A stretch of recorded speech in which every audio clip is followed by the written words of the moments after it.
Good morning, or good morning, good afternoon, or good night, whenever time it is in your time zone. Algebra 2. This is function notation 2. So we're getting into adding and subtracting functions in function notation using the good notation and the bad notation that I'm so unfond of. So let's do number 1. Let's see, we're defining g of x as x plus 2. And we're defining h of x as 2x. And we're asked to find g of 10 plus h of 10. So g of 10 plus h of 10. Okay, let's find g of 10 first. Well, we're going to put 10 through the g machine. You're going to get 10 plus 2. So 10 plus 2, which equals 12. Now let's find h of 10. We're going to put 10 through the h machine and get 2 times 10.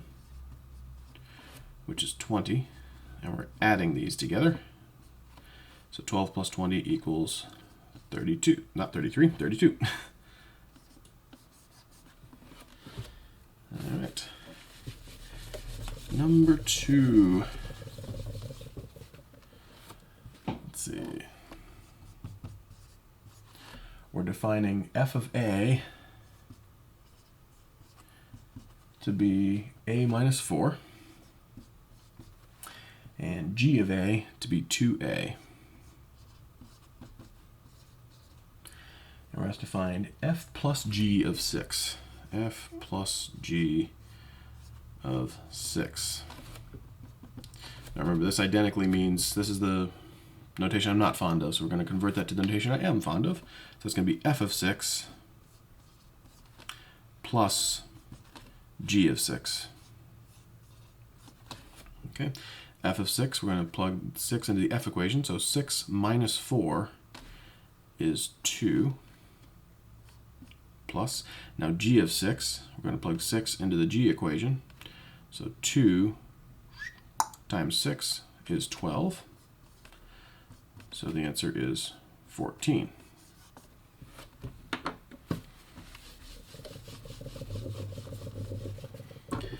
Number 3. We have g of n is defined as 2n plus 2.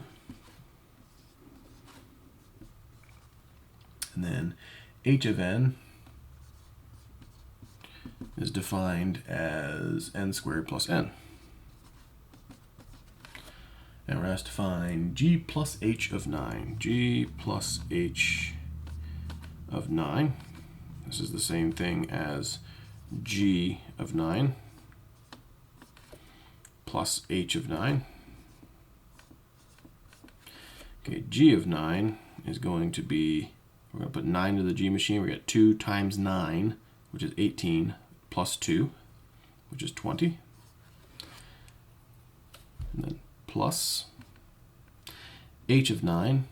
We're going to plug 9 into the h machine. So we're going to take 9 squared, which is 81, plus another 9 is going to be 90. And that's all going to equal 110.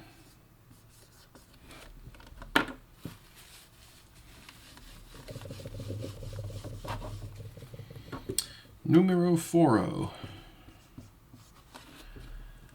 We have h of a is defined as 3a minus 3. H of a defined as 3a minus 3. And g of a is defined as a squared plus 4. And we're going to have to find h times g of negative 1. So h times g of negative 1. So let's write this out in a better notation here. H of negative 1 times g of negative 1. H of negative 1, here's our h function. So we're going to plug negative 1 in there. So 3 times negative 1 is negative 3. Negative 3 minus 3 is negative 6. We're multiplying that by g of negative 1. So we're going to plug negative 1 into the g equation. Negative 1 squared is negative 1 times negative 1, which is 1, plus 4 is 5. Negative 6 times 5 equals negative 30.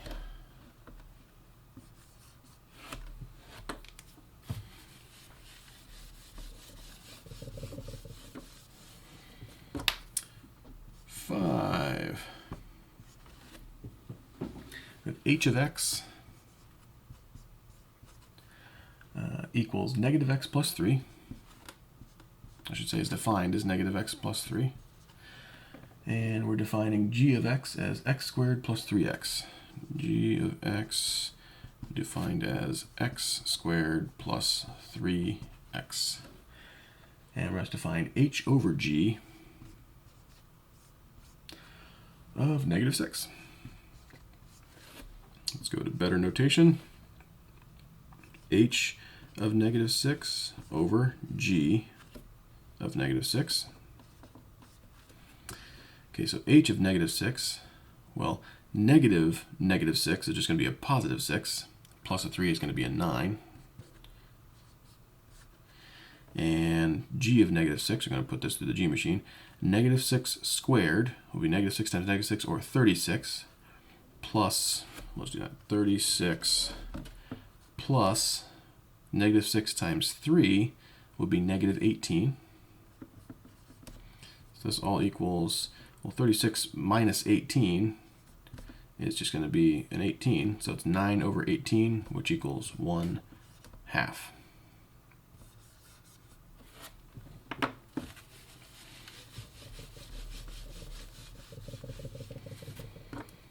Number 6. Let's see, we got g of x that we're defining as 3x minus 3. H of x, yeah, h of x is 4x plus 4. H of x equals 4x plus 4. The rest defined g over h of negative 8. So g over h of negative 8. So we'll rewrite that as g of negative 8 over h of negative 8. Okay, so g of negative 8 is going to be 3 times negative 8. Any x we see is going to be replaced with a negative 8. So negative 24 minus 3, which would be negative 27. Now h of negative 8. Negative 8 times 4 is negative 32. Negative 32 plus 4 is going to be a negative, I'm sorry, yeah, let me try it again. H of negative 8. Negative 8 we're going to plug in for x. 4 times negative 8 is negative 32. Negative 32 plus 4 is going to be a negative 28.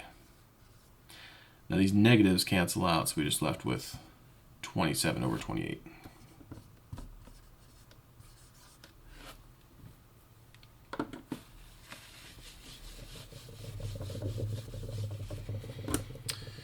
Number 7. We have g of a defined as 2a minus 3. And then we have, where we got f of a defined as a squared minus 4a. Rest defined g of a minus f of a. So g of a minus f of a. Well, we already know what both these are. They're defined right here. So this is going to be g of a is 2a minus 3 minus f of a, which is a squared minus 4a. Now we have to be a little bit careful when we're subtracting a quantity. I think of this as plus negative that quantity. So let's distribute this negative and remove the parentheses. We're going to get 2a minus 3 plus negative a squared. We're going to negate the negative 4 too, so plus 4a. And then we can simplify this. We have, I'll just go ahead and write it up here. Negative a squared. We have a 2a and a 4a to become 6a plus 6a. And we have a negative 3 there, so minus 3. So there's going to be your answer there.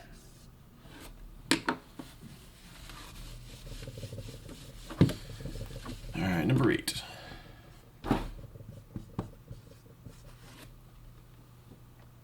We have g of n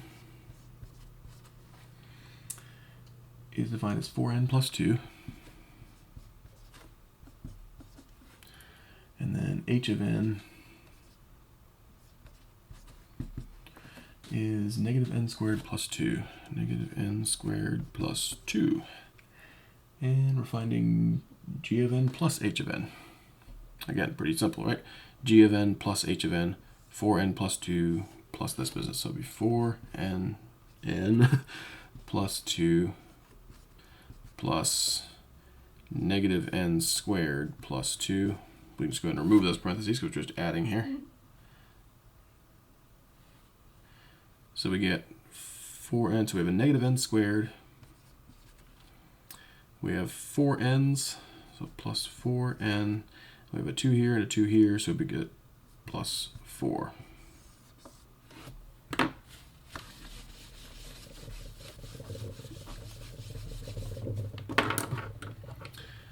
Number 9, we have f of x defined as 3x minus 3.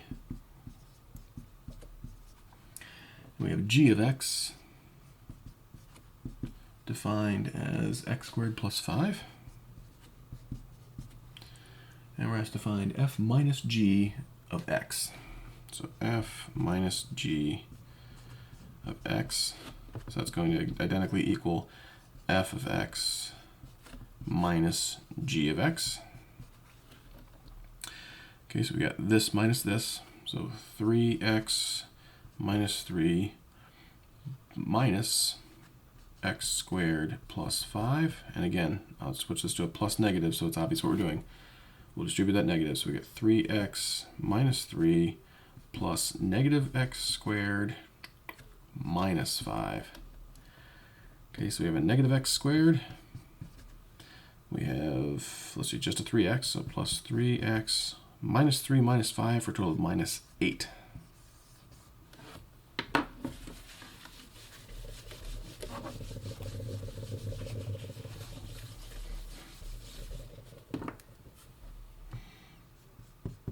Number 10. I got plenty of time. G of n equals 3n minus 4. And f of n is n squared minus 4. And we want g of n over f of n. So g of n over f of n. So we'll just, well, we know what g of n is. It's 3n minus 4, right? So that's going to equal 3n minus 4 over n squared minus 4. And it doesn't look like anything's going to factor out of that. Divide that. Yeah, that's going to be it. So that can be, this could turn into n plus 1 times n minus 1, but that's not going to do any good.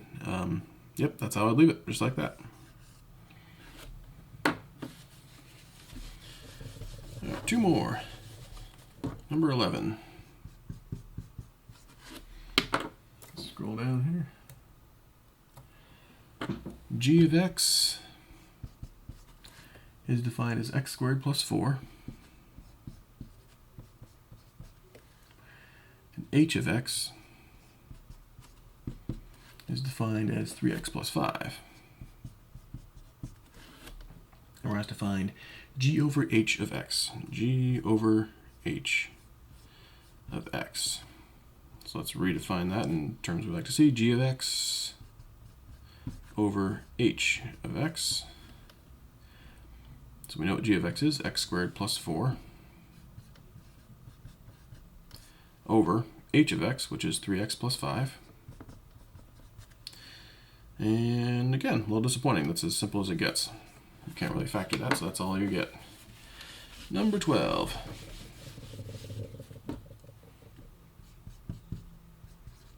This seemed to have gotten a little bit uninteresting as we moved along here. Let's see. G of x equals 4x. And h of x equals 4x minus 4. And we're looking for g of x over h of x. G of x over h of x. So that's going to be 4x. G of x is 4x. That equals 4x over h of x is 4x minus 4.